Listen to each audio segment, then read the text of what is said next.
Hola, es un placer tenerte aquí. Antes de comenzar, suscríbete al canal y dale like al vídeo.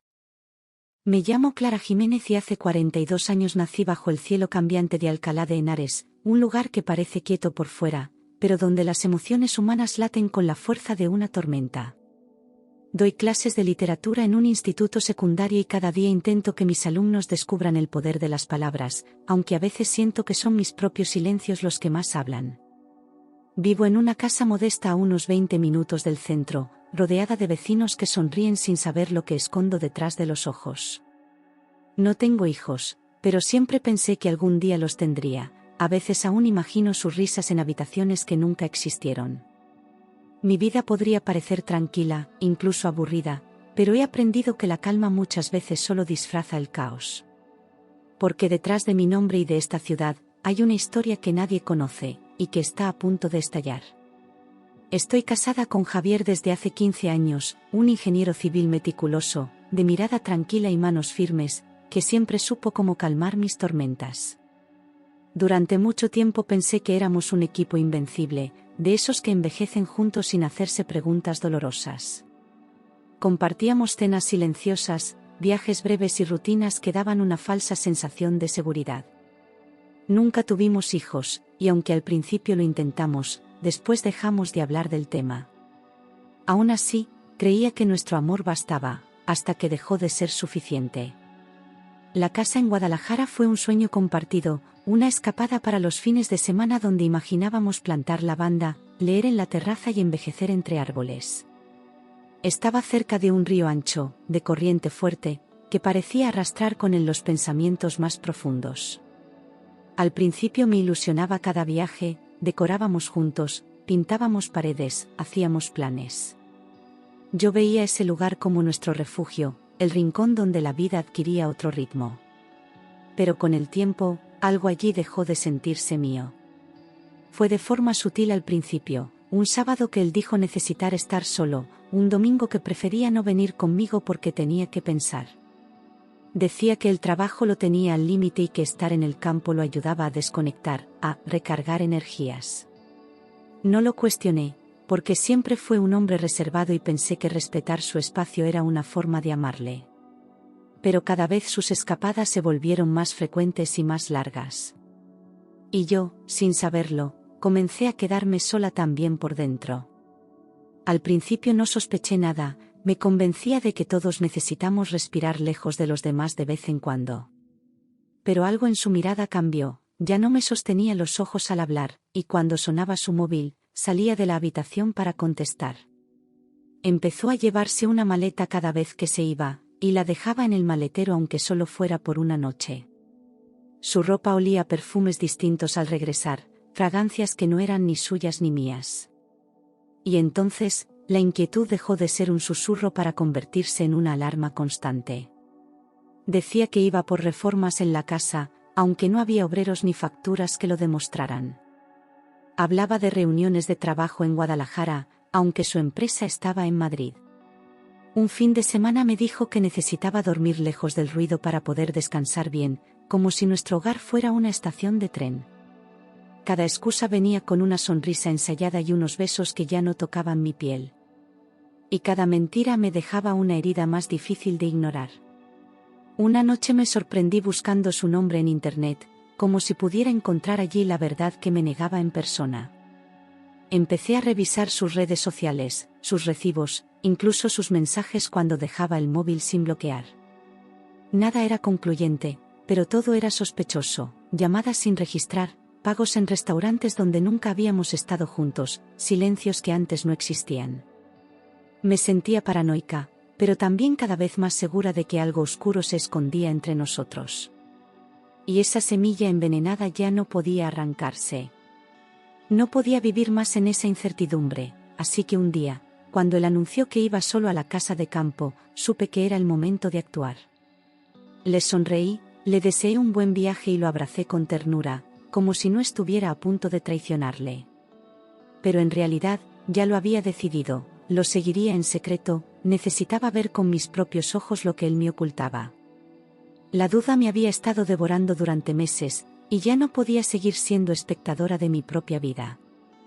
Tenía que convertirme en testigo de la verdad. Ese viernes le dije que tenía una reunión con padres en el instituto, algo que él aceptó sin sospechar nada. Preparé todo en silencio, el coche lleno de gasolina, el móvil cargado, una muda de ropa por si necesitaba quedarme fuera. Esperé a que saliera de casa, conté hasta 100, y luego lo seguí a una distancia prudente. Mi corazón latía como si fuera a estallar, las manos me sudaban, pero la decisión ya no tenía vuelta atrás. Ese día, Clara Jiménez dejó de ser ingenua. Conduje detrás de él durante más de 1 hora, sin perderle de vista pero manteniéndome lo bastante lejos para no levantar sospechas. El camino hacia Guadalajara me resultaba familiar, pero nunca había sentido esa tensión en el pecho cada vez que él giraba en una curva. Sus movimientos eran seguros, decididos, como si llevara haciéndolo cientos de veces. No miraba atrás, no dudaba, como si su doble vida tuviera una rutina propia. Cuando vi que tomaba el desvío hacia nuestra casa, supe que la verdad estaba cerca. Antes de entrar en el terreno, aparqué mi coche varios kilómetros más atrás, oculto entre unos árboles. Me bajé con cuidado, llevándome solo lo necesario, mi móvil, una libreta pequeña y una linterna. Caminé por un sendero paralelo que solíamos recorrer juntos, aunque ahora cada paso me alejaba más de la mujer que había sido. Evité pisar ramas secas, contuve la respiración al oír cualquier sonido. Solo quería observar sin ser vista, y lo que descubrí superaría cualquier sospecha. Avancé entre los árboles hasta encontrar una posición desde donde podía ver la casa sin ser detectada, con el corazón latiéndome en los oídos y los nervios tensos como cuerdas. Me agaché detrás de unos matorrales, conteniendo la respiración cada vez que una rama crujía bajo mis pies.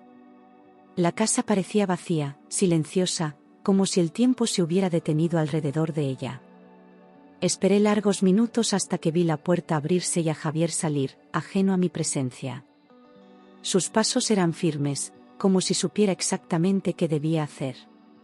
Javier salió con una maleta negra en la mano, pesada, de ruedas grandes, que arrastraba con dificultad por el sendero de tierra. No miraba alrededor, no titubeaba, su rostro era una máscara de concentración contenida.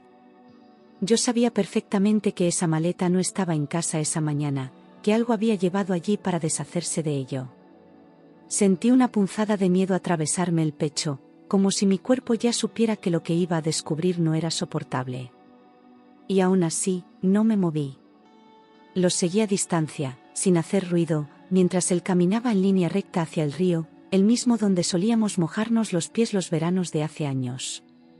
La maleta golpeaba las piedras del camino con un ruido seco, siniestro, que parecía marcar el ritmo de mi angustia. Cuando llegó a la orilla, miró alrededor brevemente, como asegurándose de que nadie lo viera. Yo me agaché aún más, casi enterrada en el suelo, sintiendo como la adrenalina me hacía temblar las piernas. Y entonces, lo vi actuar. Sin dudarlo, levantó la maleta con ambas manos y la lanzó al agua con toda su fuerza, como si llevara dentro algo que le pesara más que el propio cuerpo. El impacto contra la superficie fue sordo, brutal, y durante unos segundos la maleta flotó, girando lentamente. Javier la observó sin moverse, sin una pizca de emoción en su rostro, como si acabara de tirar un objeto inservible. El río empezó a arrastrarla hacia el centro, pero él no apartó la mirada. Yo no podía creer lo que estaba viendo. Se quedó allí, inmóvil, con los brazos colgando a los lados, como si acabara de terminar una tarea pendiente. No había culpa en su rostro, ni remordimiento, ni duda, solo esa serenidad perturbadora que me heló la sangre. Durante un instante me pareció que incluso sonreía, una curva apenas perceptible en sus labios. Luego, sin más, se dio media vuelta y comenzó a caminar de regreso, como si nada hubiera pasado. Yo seguía paralizada, sabiendo que acababa de presenciar algo que me cambiaría para siempre. Javier volvió al coche con paso tranquilo, sin mirar atrás, y lo puso en marcha sin prisa, alejándose por el mismo camino por donde había venido. Esperé varios minutos para asegurarme de que no regresaba, mientras el sonido del motor se perdía en la distancia. El silencio volvió a adueñarse del lugar, pero ya no era un silencio pacífico, era denso, cargado de algo siniestro. Me incorporé lentamente, sintiendo que el cuerpo me pesaba como plomo. Algo me decía que no podía marcharme sin saber qué había dentro de esa maleta. Cuando creí que todo había terminado, un ruido apagado emergió del río, un sonido leve, metálico, casi infantil. Me acerqué con cautela y vi que la maleta, en lugar de hundirse por completo, se había quedado flotando cerca de unas rocas, atrapada por la corriente. El sonido venía de su interior, como un eco distante de algo que no debía estar allí. Era como una canción suave, repetitiva, que se filtraba por las cremalleras húmedas. Y ese pequeño detalle fue suficiente para romper mi parálisis. Me quité los zapatos sin pensar, sentí el barro frío entre los dedos y me lancé al agua sin medir el peligro. El río estaba helado, cortaba la piel como cuchillas invisibles, pero yo solo pensaba en alcanzar esa maleta.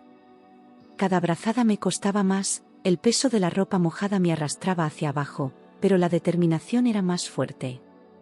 Cuando por fin llegué hasta ella, la sujeté con todas mis fuerzas y giré el cuerpo para nadar de vuelta. Solo tenía una meta, abrirla. La corriente me empujaba hacia el centro del río, pero yo clavé los pies en el lecho fangoso y tiré con toda la rabia contenida. La maleta era más pesada de lo que imaginaba, como si guardara años de mentiras y secretos. Mis músculos ardían, el frío me nublaba la vista, pero no solté ni un segundo. Cada paso hacia la orilla era una victoria contra el miedo, una afirmación de que no me rendiría. Y cuando por fin sentí tierra firme bajo mí, supe que había cruzado un umbral sin retorno. Caí de rodillas en la orilla con la maleta a mi lado, jadeando, empapada, temblando de pies a cabeza. El ruido metálico seguía sonando débilmente desde dentro, como una cuenta regresiva hacia una verdad inevitable. Mis manos estaban tan frías que apenas podía mover los dedos, pero aún así busqué la cremallera. El tejido estaba empapado, pegajoso, pero comencé a tirar de ella con desesperación. Porque ya no se trataba solo de descubrir una mentira, era una cuestión de sobrevivir a ella. Con las manos empapadas y el pulso descontrolado, tiré de la cremallera con toda la fuerza que tenía, rompiendo el tejido húmedo que se resistía a abrirse. El interior de la maleta estaba en penumbra, pero un olor dulce y antiguo me golpeó al instante, un aroma que no reconocí, y sin embargo, me removió algo muy profundo. Metí las manos dentro temblando, sintiendo telas suaves, objetos pequeños, algo que no encajaba con nada de lo que imaginaba. Mi respiración se volvió errática al notar una tela de felpa húmeda entre los dedos. Y entonces, lo vi. Dentro de la maleta había ropa de bebé cuidadosamente doblada, mantitas celestes con bordados en los bordes y una pequeña chupeta azul aún con restos de saliva seca. Todo estaba limpio, casi nuevo, como si acabara de ser preparado para un recién nacido. Mis ojos no podían apartarse de esas prendas diminutas, de los colores suaves, del olor extraño que aún conservaban. Un escalofrío me recorrió la espalda, aquello no tenía ningún sentido. Y sin embargo, lo peor aún no había aparecido. Debajo de las mantas, encontré una caja de música infantil en forma de luna, de esas que se dan cuerda y suenan durante minutos con una melodía hipnótica. Era de plástico blanco con detalles dorados, y seguía funcionando, soltando una canción suave que parecía burlarse del silencio absoluto a mi alrededor. La canción se repetía una y otra vez como si intentara esconder algo más profundo bajo su dulzura. Sentí las lágrimas subir sin permiso, porque aquello ya no era solo extraño, era profundamente perturbador. Nada justificaba lo que Javier había hecho. Entre las ropas, cuidadosamente protegido dentro de una bolsa plástica, había un sobre blanco con un sello oficial en la esquina.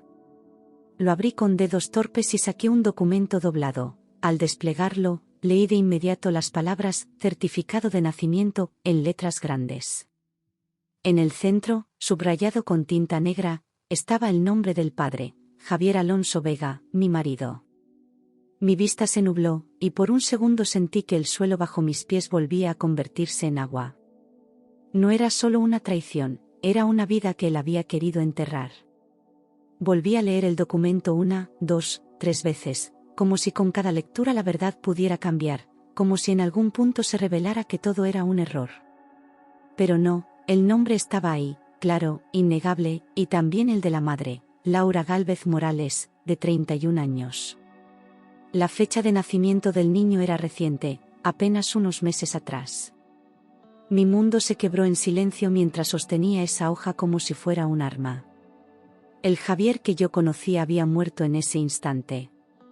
Me senté en la orilla sin pensar, con los pies aún dentro del río, el cuerpo congelado, los labios morados, la mente completamente en blanco. No podía llorar, no podía gritar, ni siquiera podía odiarle aún.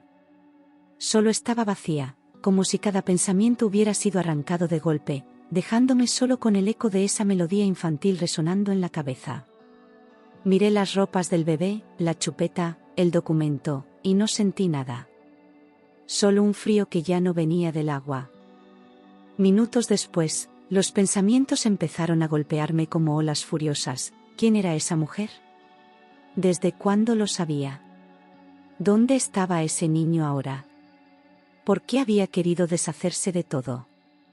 Me abracé a mí misma, sintiéndome ridícula por haber confiado tanto, por no haber sospechado antes. Todo el amor, los años compartidos, las promesas, las noches de silencio, ¿habían sido reales o parte de una mentira bien construida? Lo único que sabía con certeza era que necesitaba respuestas. Ya. Guardé el certificado en mi bolso, escondí la maleta entre los arbustos y volví caminando hasta mi coche con los pies embarrados y la cabeza a punto de estallar. Al llegar a casa, me cambié sin recordar cómo, y me senté frente al ordenador con el nombre de la madre grabado a fuego en mi mente. Busqué Laura Gálvez Morales en cada red social que conocía, filtré por ubicación, por edad, por fotos. Mi corazón se aceleró cuando, finalmente, una cara apareció en la pantalla. Había encontrado a la mujer. El perfil estaba semiabierto, con pocas publicaciones visibles, pero suficientes para confirmar que era ella. Vivía en Madrid, trabajaba en una empresa de construcción, y tenía fotos en las que aparecía embarazada meses atrás. No había rastro del bebé en sus últimas publicaciones, ni menciones recientes a Javier, pero algo en sus ojos, en su sonrisa tensa, me confirmó que no era ajena a mi historia. Seguí bajando, buscando entre los comentarios, las reacciones, las personas etiquetadas. Y cada nuevo dato que encontraba, me hacía sentir más cerca, y más cerca del abismo. En una de las fotos antiguas aparecía Javier, con gafas de sol y camiseta blanca, sujetando una copa durante una comida al aire libre. No estaban abrazados, pero él la miraba como nunca me había mirado a mí. Sentí una punzada de rabia helada, un nudo subiéndome por la garganta mientras ampliaba la imagen con los dedos. Los comentarios eran vagos, bromas entre compañeros, felicitaciones por el embarazo, nada explícito. Pero no hacía falta más. Ya no tenía dudas. Aquella era la otra vida de Javier, y yo iba a enfrentarla. Con el corazón acelerado y la garganta seca, escribí un mensaje privado corto, directo, casi brutal: necesito hablar contigo. Es urgente. Es sobre Javier. Dudé unos segundos antes de enviarlo, preguntándome si ella respondería, si reconocería mi nombre, si estaba esperando que esto ocurriera algún día. Lo envié. Y me quedé frente a la pantalla durante horas, esperando una respuesta que no llegaba, repasando cada palabra, cada punto, como si de ello dependiera el resto de mi vida. No podía dormir hasta tenerla frente a mí. Al día siguiente, justo antes del amanecer, su respuesta llegó: lo siento, ¿quién eres? Contesté sin rodeos: soy la esposa de Javier. Sé todo. Solo quiero hablar. Esta vez su silencio fue más breve. Me escribió que necesitaba pensar, que no sabía si era buena idea, que todo era demasiado. Pero al final, después de casi una hora de mensajes intermitentes, accedió a verme. Quedamos esa misma tarde, en una cafetería discreta del centro. Llovía con fuerza cuando llegué, como si el cielo también quisiera liberar todo lo que yo llevaba dentro. Me senté junto a la ventana y esperé, viendo cómo la gente corría bajo los paraguas, ajenos a la tormenta que yo vivía por dentro. Laura entró con paso tímido, mojada, con la cara pálida y los ojos rojos de haber llorado. Nos miramos en silencio durante varios segundos antes de que ella se sentara frente a mí. No hizo falta presentarse. Ambas sabíamos exactamente quiénes éramos. Empezó a hablar con la voz temblorosa, sin mirarme a los ojos, contándome que conocía perfectamente a Javier desde hacía tiempo, que habían trabajado juntos en varios proyectos. Me dijo que él fue amable desde el principio, atento, diferente de los demás hombres. Poco a poco, las comidas de trabajo se convirtieron en cenas, y las llamadas laborales en mensajes nocturnos. No era mi intención enamorarme, susurró. Pero lo hizo. Y Javier también le prometió cosas que jamás me había prometido a mí. Según sus palabras, llevaban más de un año viéndose a escondidas, encontrándose en hoteles, en la misma casa de campo que él construyó conmigo. Me describió rincones que yo misma había decorado, muebles que elegimos juntos, y no supe si llorar o romper la taza entre mis manos. Me dijo que él le hablaba de sus frustraciones, de un matrimonio frío, vacío, sin amor. Cada palabra era un puñal. Y sin embargo, seguía escuchándola, porque necesitaba llegar hasta el final. Laura se quedó embarazada a los 6 meses de relación, y según ella, fue un accidente que lo cambió todo. Me contó que al principio Javier pareció asustado, que no lo esperaba, pero que luego le dijo que lo aceptaría, que estaría con ella, que se haría cargo del niño. Le prometió que dejaría todo para empezar una nueva vida. Le compró cosas, le habló de nombres, de futuros posibles. Y por un momento, ella creyó que todo era verdad. Sabía que él estaba casado, que yo existía, pero me confesó que se convenció de que Javier me dejaría pronto, que su relación conmigo era una mera formalidad. Quería creer que el amor lo justificaba, dijo, con lágrimas cayéndole por las mejillas. La escuchaba sin interrumpir, conteniendo el temblor en mis labios, el grito en mi garganta. No necesitaba su remordimiento, pero al menos estaba diciendo la verdad. Y eso, por cruel que fuera, me daba algo sólido donde apoyarme. Me pidió perdón sin levantar la mirada, con una sinceridad que me desarmó, porque no era fingida, ni dramática, solo humana. No quise hacerte daño, de verdad. Solo me dejé llevar por alguien que prometía demasiado, murmuró, con las manos entrelazadas sobre la mesa. No supe qué decir. No era una pelea, no era una confrontación, era el naufragio silencioso de 2 mujeres que habían amado al mismo hombre por razones distintas. Y que ahora compartían la misma herida. Entonces me confesó que todo se había roto el día que él perdió el control. Me miró a los ojos por primera vez y dijo, la última vez que lo vi, gritó como un loco, me dio miedo. Javier había ido a su casa tras varias semanas de silencio, furioso, alterado, acusándola de haberlo arruinado todo. Le dijo que el niño era un error, que ella no había entendido nada, que nunca iba a dejar a su esposa, que se fuera lejos. Y después, le quitó las cosas del bebé. Laura me lo dijo con un hilo de voz, me arrebató la bolsa con la ropa, la maleta, y dijo que no quería volver a ver ni una foto de ese crío. No podía mirarla mientras hablaba. Javier, el hombre con quien dormí durante 15 años, había tratado así a su propio hijo. Me sentí sucia, traicionada, culpable incluso por haber compartido mi vida con alguien capaz de tanta crueldad. Dijo que iba a tirarlo todo, al río. Y entonces supe que lo que vi aquel día fue aún más grave de lo que imaginé. Laura no sabía qué había hecho con las cosas hasta que le conté que yo lo vi tirarlas al río, con mis propios ojos, sin remordimiento alguno. Se tapó la boca con ambas manos y rompió a llorar en silencio, como si ese gesto confirmara la muerte simbólica de todo lo que había sentido por él. Nos quedamos las dos allí, frente a una taza fría de café, sin saber cómo continuar. Había una maleta, un bebé, una traición, y un hombre que intentó borrar todo. Pero la verdad siempre flota, como esa maldita maleta en el agua. Al salir de la cafetería, la lluvia seguía cayendo, pero ya no sentía frío, sentía furia. En el trayecto de vuelta, repasé cada palabra, cada mentira, cada gesto que antes me pareció inocente. Javier me había engañado, sí, pero lo que hizo después fue monstruoso, imperdonable. No se trataba solo de infidelidad, sino de cobardía, de abandono, de violencia emocional. Y por primera vez en mucho tiempo, supe con claridad lo que tenía que hacer. Volví a casa con los ojos ardiendo, con las manos crispadas sobre el volante y la respiración entrecortada. Entré como un torbellino, sin saludar a nadie, sin quitarme el abrigo siquiera. Me encerré en el baño y me miré al espejo. La mujer que vi allí ya no era la misma. No era la esposa tranquila, paciente, que esperaba explicaciones. Era alguien dispuesta a romper el silencio. Porque Javier iba a enfrentarme, y no iba a tener por dónde escapar. Esa noche, esperé a que Javier regresara como si todo estuviera en calma, la casa en orden, la cena servida. Cuando entró, me besó la mejilla como siempre, sin notar el temblor en mi cuerpo. Le pregunté cómo había ido el día, le serví vino, y después, cuando ya no esperaba nada, puse la partida de nacimiento sobre la mesa.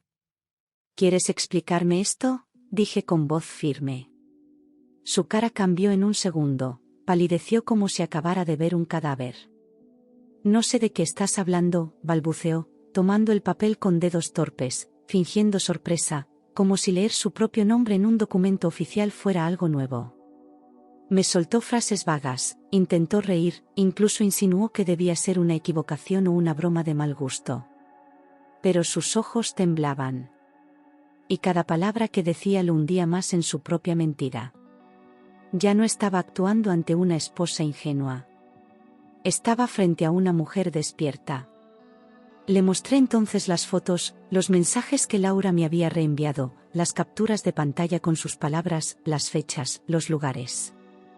¿También vas a decir que esto es falso?, pregunté, y por fin vi cómo se rompía esa fachada de seguridad que siempre lo protegió. Se sentó, se cubrió el rostro y no dijo nada durante un largo minuto. Yo no lo presioné. Solo quería verlo enfrentarse a sí mismo, sin disfraces. Porque ya no me servían sus excusas. Cuando levantó la cabeza, sus ojos estaban llenos de lágrimas, pero no de dolor, sino de derrota. Sí, es mío. Todo es verdad. Laura, el niño, todo, dijo en voz baja, sin rodeos. Me contó que al principio pensó que podría manejarlo, que nunca dejaría que una cosa afectara a la otra. Pero la situación lo desbordó, el bebé le generó miedo, culpa, rabia. No supe qué hacer, murmuró. Pero ya era demasiado tarde para lamentos. Me pidió perdón una y otra vez, con las manos juntas como si rezara, jurando que me amaba, que había cometido el peor error de su vida. Me prometió que cambiaría, que asumiría la responsabilidad del niño, que reconstruiríamos todo desde cero. Pero yo ya no era la misma mujer que se callaba ante sus ausencias. Lo miré en silencio, sintiendo solo vacío. Porque no se puede reconstruir sobre ruinas quemadas. Me levanté despacio, recogí mis llaves y le dije sin titubear, nuestro matrimonio ha terminado, Javier. No gritamos, no discutimos, no hicimos drama. Fue una sentencia fría, definitiva, pronunciada con la dignidad de quien ya no necesita justificar su dolor. Él intentó detenerme, pero su mano no llegó a tocarme. Cerré la puerta tras de mí, y con ella, cerré también una vida de mentiras. En las semanas siguientes, inicié el proceso legal con calma, sin rabia, sin escándalos, solo con la certeza de que merecía algo mejor. Javier intentó alargar los trámites, convencerme de hablar, de reconsiderar, pero ya no quedaba nada que discutir. No asistió a la última audiencia, como un cobarde que huye de sus propias consecuencias. Firmé los papeles sin temblar. Y al salir del juzgado, respiré por primera vez como una mujer libre. Después del divorcio, empaqué mi vida en pocas cajas y me mudé a otra ciudad sin mirar atrás, dejando la casa, los recuerdos y cada sombra de lo que alguna vez fui. Alquilé un pequeño piso cerca del centro, donde no conocía a nadie y nadie me conocía a mí, y eso era precisamente lo que necesitaba. Dormía poco, hablaba lo justo, y cada día me reconstruía en silencio, ladrillo a ladrillo. No había rencor, solo una profunda determinación de volver a empezar. A veces el dolor es el único impulso verdadero hacia la libertad. conseguí trabajo en una academia de idiomas, al principio como sustituta, luego como fija, y poco a poco fui ganando confianza, respeto y un nuevo espacio en el mundo. Las mañanas eran largas, las tardes aún más, pero ocupaban mi mente, me alejaban del pasado. Redecoré mi nuevo hogar con plantas, libros y música, sin dejar huecos vacíos para nadie más. Empecé a caminar por las tardes, a mirar los escaparates, a reírme sola de cosas pequeñas. Cada día dolía menos. Cada día pesaba menos. Laura, por su parte, desapareció de redes sociales durante un tiempo y supe que había tenido que marcharse del trabajo donde ambos coincidían. Me escribió un mensaje corto meses después, contándome que estaba viviendo en un piso compartido, con el niño, haciendo lo que podía. Nunca volvió a pedirme perdón, ni lo necesitaba. Entre nosotras quedó un silencio respetuoso, casi solidario, como el que se forma entre dos supervivientes del mismo incendio. Ambas estábamos vivas, pero marcadas para siempre. Javier nunca reclamó derechos sobre el niño, ni mostró intención alguna de conocerlo o sostenerlo emocionalmente. Según Laura, apenas respondió a sus mensajes, y cuando lo hizo, fue solo para decir que no se sentía preparado para ser padre. No pidió fotos, no preguntó por su salud, no ofreció ayuda económica.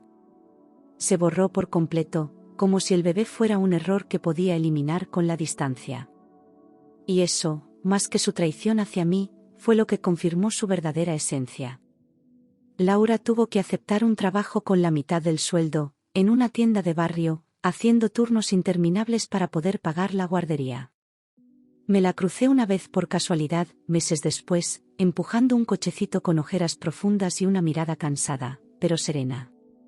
No hablamos. Nos saludamos con un gesto leve, suficiente. Entendí que cada una había tomado su camino, pero compartíamos una herida abierta. Ella había sido engañada. Yo también. Pero ninguna de las dos se dejó destruir. Supe por conocidos que Javier había sido despedido por mala conducta en su empresa, que ya nadie quería trabajar con él, que sus días de prestigio habían quedado atrás. Algunos dijeron que bebía más de la cuenta, que se había vuelto huraño, que vivía solo y sin rumbo. No sentí placer al escucharlo, solo una tristeza amarga, como cuando ves caer a alguien que ya no reconoces. Él se había destruido solo, con cada decisión, con cada mentira. No necesitaba mi castigo, ya tenía el suyo. Laura, después de insistir sin respuesta, tuvo que denunciarlo por impago de manutención, algo que jamás pensó que tendría que hacer. Fue un proceso lento, doloroso, lleno de trabas, pero al final la justicia le dio la razón. Javier ignoró las citaciones, no asistió a las audiencias, ni siquiera envió un abogado. Creyó que podría desaparecer también del sistema.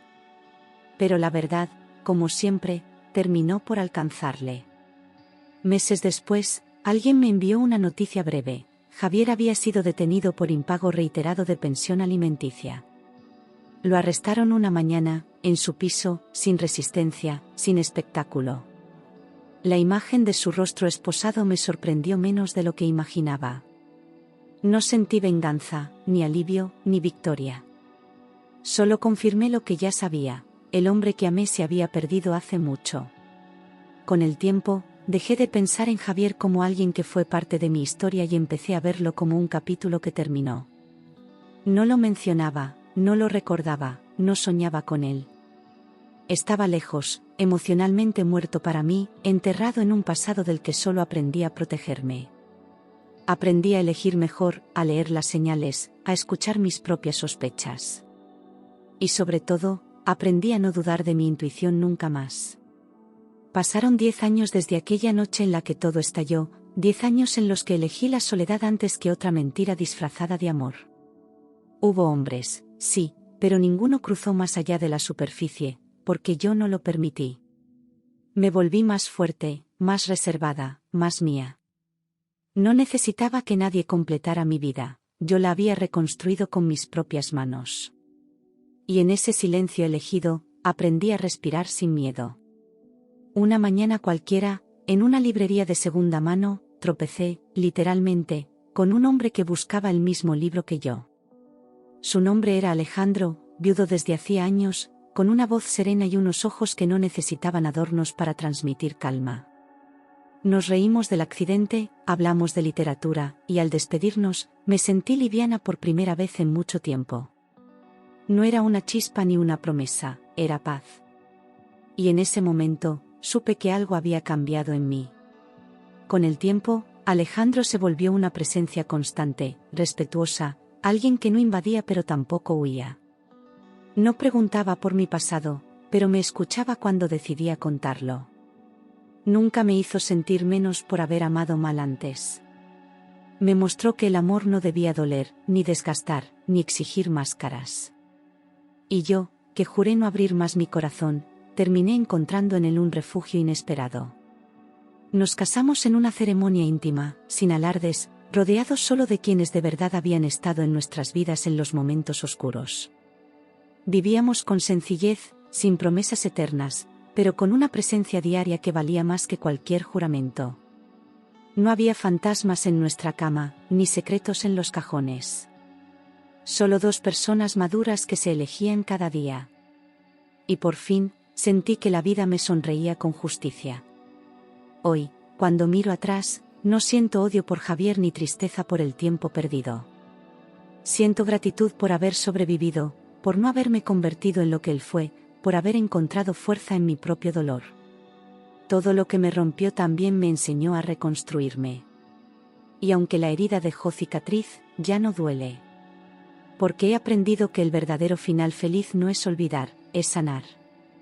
Un día, mientras caminaba por el parque con Alejandro, vi a Laura sentada en un banco, leyendo mientras su hijo jugaba cerca. Nos miramos y sonreímos con una complicidad silenciosa, sin rencor, sin pasado entre nosotras. El niño, alto, con la misma expresión seria de Javier, corrió hacia ella y la abrazó con fuerza. Me sorprendió una lágrima cayendo sin aviso. Era la vida mostrando que, pese a todo, habíamos seguido adelante. No le debía perdón a Javier, pero sí a mí misma, por los años que pasé negándome la verdad. Me senté una tarde frente al río donde todo empezó y dije en voz alta, te dejo ir. No fue un acto simbólico, fue una liberación real, una despedida del dolor. Y al levantarme, sentí que el aire era distinto. Había perdonado, no para él, sino para mí. Nunca fui madre, y durante años esa ausencia fue un eco doloroso en los rincones de mi casa. Pero con el tiempo, entendí que la maternidad también puede vivirse en forma de guía, de cuidado, de acompañamiento. Fui mentora de jóvenes, orientadora de alumnas perdidas, y en sus ojos encontré una ternura que no esperaba. La vida me dio otro tipo de hijos. Y eso también me completó. Escribí todo lo vivido en un cuaderno azul que guardo en mi mesilla, no para revivir el pasado, sino para recordar que sobreviví a él. Lo he compartido con mujeres que necesitan fuerza, que temen abrir los ojos, que dudan de sí mismas. Mi historia no es excepcional. Es la de muchas. Pero contada en voz alta, se convierte en un faro. Y eso me honra. Ahora vivo rodeada de libros, plantas y silencio. Alejandro cocina los domingos, yo leo en el jardín, y a veces viajamos sin rumbo fijo. No necesito grandes cosas. Solo esta tranquilidad profunda que me abraza cada noche y me despierta cada mañana sin sobresaltos. La paz no llegó de golpe, pero llegó. Y eso, después de tanto, es el verdadero milagro. Hoy no cierro una historia, cierro una versión de mí misma. Aquella que fue engañada, rota y silenciada. Porque he aprendido que el amor propio no se mendiga, se construye. Y aunque tardé años en entenderlo, ya no me importa el tiempo perdido. Lo importante es que ahora, por fin, soy yo quien escribe mi final. Mi final. Mi final. Mi final. Mi final. Mi final. Mi final. Mi final. Mi final. Mi final. Mi final. Mi final. Mi final. Mi final. Mi final. Mi final. Mi final. Mi final. Y final. Y final. Y final. Y final.